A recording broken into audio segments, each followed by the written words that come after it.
పెళ్ళి తర్వాత రోజు పూజ ఉండే అత్తమ్మ వాళ్ళ ఇంట్లో. ఇంకా పెళ్లి కూతురు, కొడుకైతే ఇట్లా రెడీ అయిపోయిండ్రు మంచిగా. ఇంకా గుడి బయటుంది, బయటకెళ్ళాలి, అక్కడ చేయాలి పూజ అనేసరికి భయపడ్డా. ఎండుంది, అయ్యో పిల్లలు ఇబ్బంది పడతారేమో అని అనుకున్నా. కానీ వెళ్ళి చూసేసరికి మాత్రం ఎంత నచ్చిందో గుడి. ప్రశాంతంగా ఉంది. ట్రాక్టర్లో వెళ్ళినాం మేము. చాలా రోజులైంది ట్రాక్టర్లో వెళ్ళక. ఇంక అందరం కలిసి ట్రాక్టర్లో వెళ్ళిపోయి అక్కడ గుడి మాత్రం వేరే లెవెల్ ఉంది. చుట్టూరా పొలాలు, మంచిగా గ్రీనరీ ఉంది మొత్తం. ఆ పొలాల మధ్య గుడి. గుడి చిన్నదే కానీ ప్లేస్ చాలా పెద్దగా ఉంది. అక్కడ అంత మొక్కలు, చెట్లు, రకరకాల పళ్ళ చెట్లు మస్తు కనిపించినాయి. అత్తమ్మ వాళ్ళేమో ఇక్కడ పూజపీట రెడీ చేస్తున్నారు. మేము ఆలోపు ఇక్కడ చిన్న చిన్న ప్రతిమల దగ్గరికి వెళ్ళేసి దండం పెట్టుకొని వచ్చినాం.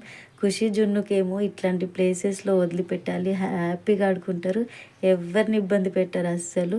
అన్ని మొక్కలు, పువ్వులు, పండ్లు కనిపించేసరికి నాకు ఆ పండు కావాలి, ఈ పండు కావాలని చెప్పేసి ఒకటే ఏడుపు.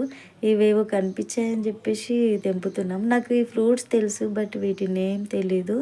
మంచిగా ఉంటాయి, పుల్ల పుల్లగా ఉంటాయి. అయితే ఖుషి జున్నేమో వీటిని స్ట్రాబెర్రీ అని, మమ్మీ స్ట్రాబెర్రీ కావాలంటే అట్లా తెంపిస్తున్నా. పుల్లగా బాగున్నాయి ఇవి మాత్రం. ఇంకా ఎంజాయ్ చేస్తున్నారు పిల్లలు వాళ్ళతో పాటు.